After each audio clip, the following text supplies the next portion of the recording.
Aujourd'hui, on va ramasser de l'ortie. Et pour ce, j'ai mes gants et ma paire de ciseaux. Ensuite, je me suis pris un panier plus un petit sac, un petit sachet, peu importe la couleur. Là, on s'en fout un peu. Donc, dans le sachet, je vais mettre les orties de mes animaux. C'est-à-dire les orties qui poussent dans un petit carré dans l'enclos des animaux. Et de l'autre côté, donc dans le panier, je vais mettre les orties qu'on va utiliser à manger et qui poussent un peu partout sur le terrain. C'est pour ça que je vous disais que c'est un peu chiant d'avoir de l'ortie partout. Donc avec cette plante-là qui est assez utile d'ailleurs, j'ai une relation de je t'aime moi non plus. Parce que autant elle a plein de bienfaits, elle est bien pour plein de choses, pour booster, pour l'immunité du système digestif de mes canards, des poules. Autant je la vois un peu partout où je ne veux pas la voir. Donc voilà, je vous présente ça. On va ramasser ça, comme je vous disais, dans le petit enclos des canards et faire sécher ça. Ensuite, au menu pour nous, non humains, on aura une petite soupe aux orties et aux pissenlits.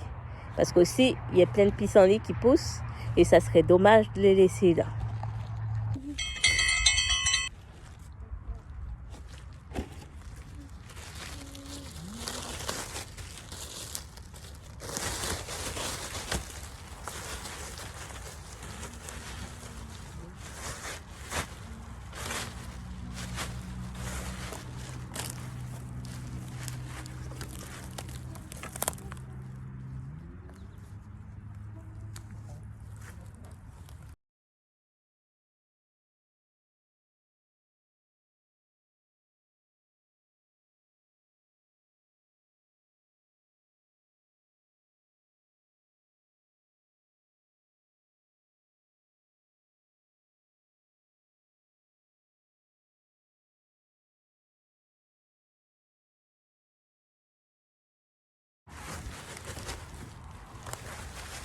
Voilà, j'ai ramassé tout un sac plein d'orties, quand même une bonne grosse quantité, qu'on va faire sécher. Après, on va mixer ça pour avoir une peau d'ortie et mélanger à la moulée ou à la nourriture de nos animaux, poules, canards, cailles, ce que vous voulez. On continue et on va changer de spot cette fois-ci. On va aller cueillir les orties qu'on va utiliser pour faire notre soupe aux orties et aux pissenlits. J'ai un petit bouquet là, mais elles ont l'air d'être assez montées en feuilles. Là, on va se diriger dans un autre spot. On va aller vers un autre spot et puis voir ce que ça donne. Mon autre spot, c'est celui à côté de mes plates-bandes.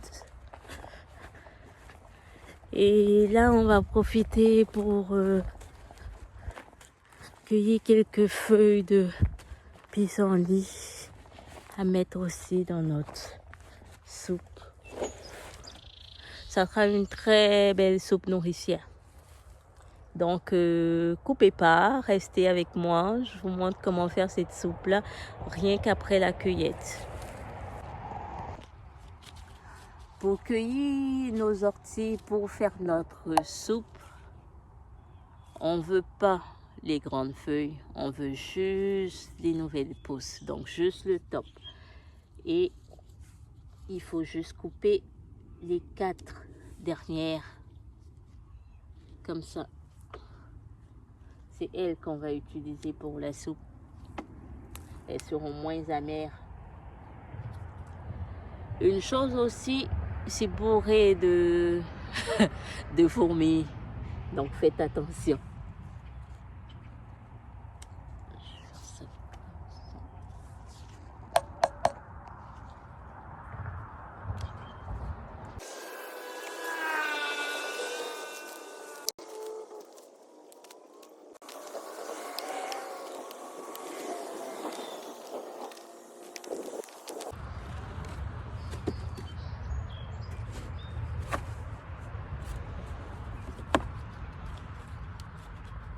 Donc,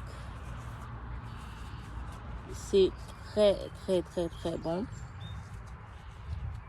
On peut mâcher un peu de ça pendant qu'on fait la cueillette.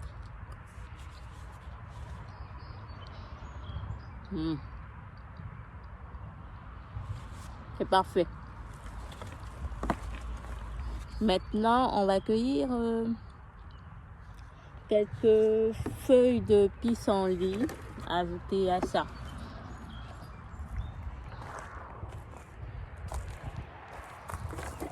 J'ai plein de pissenlit là. Je vais en cueillir quelques feuilles.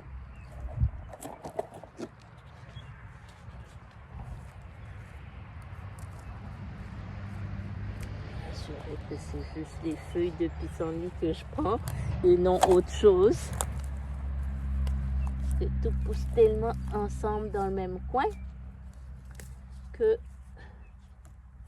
il faut faire attention de ne pas ramasser autre chose. Mais bon, les feuilles de pissenlit sont très distinctes, donc ça serait vraiment bizarre de se tromper de feuilles. Je vais juste en mettre quelques-unes. Oh, je pense que j'ai un tas de carottes sauvages, je pense. Voilà, quelques feuilles de pissenlit par-ci, par-là.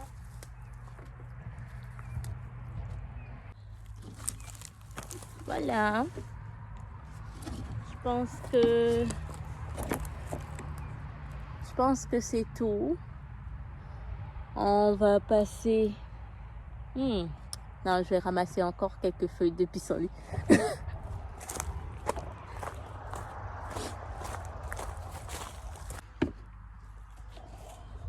On va aller préparer tout ça et puis se faire une bonne petite soupe pour ce soir.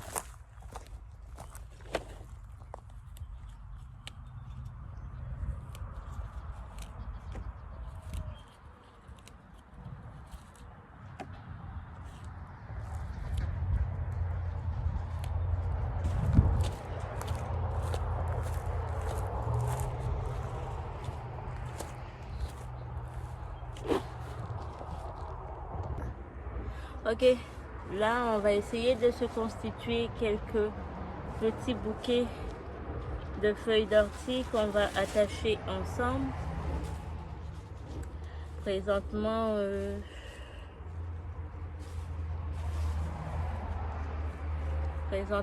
j'ai pas de corde comme il faut, donc je vais utiliser de la laine pour les attacher en bouquet. Je pense pas que ça dérange d'utiliser un peu de laine. Voilà.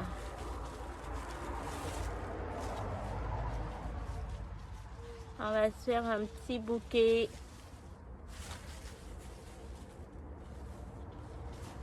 J'ai mis 1, 2, 3, 4, 5, 6, 7, 8, 9. 9. Voilà, je l'ai trouvé.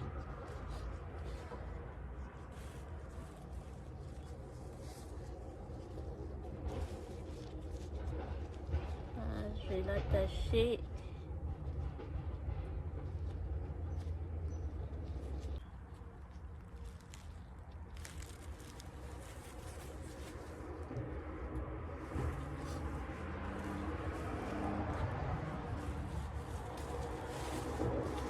fait pareil pour les autres. On va commencer à préparer notre soupe.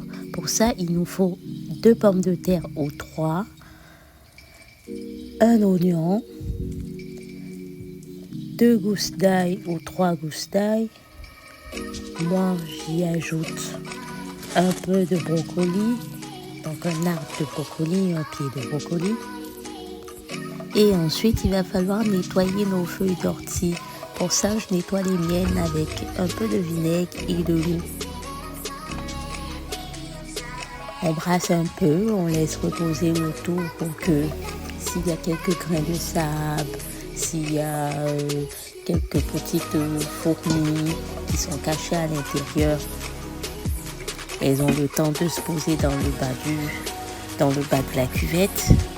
Et pendant ce temps, on peut découper nos pommes de terre, nos oignons, notre ail, le mettre à côté.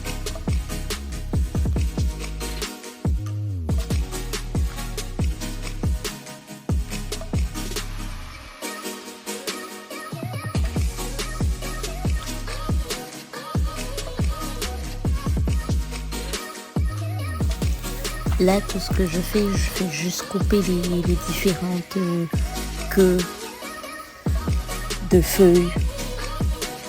Rien de bien grave, vous pouvez les laisser aussi. On a déjà pris de toute façon les 4 premières feuilles sur le top.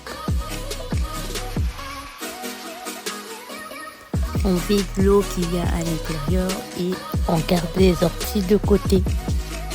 Après avoir fini de couper nos pommes de terre, notre brocoli, nos oignons, on va faire revenir le tout dans du beurre et faire suer comme il faut.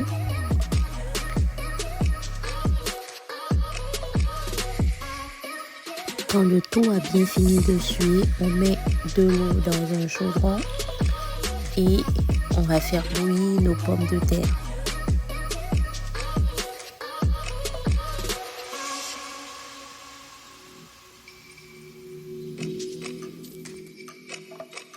Quand les pommes de terre sont presque cuites, on fait revenir les feuilles d'ortie dans un chaudron ou dans une poêle. Et après ça, on dépose le tout dans notre chaudron de pommes de terre qui est en train de cuire. On ajoute aussi les oignons et les brocolis qu'on a fait pré-cuire. On mixe le tout et on laisse cuire pendant 15 minutes encore jusqu'à avoir un velouté. Voilà une parfaite assiette. Bon appétit!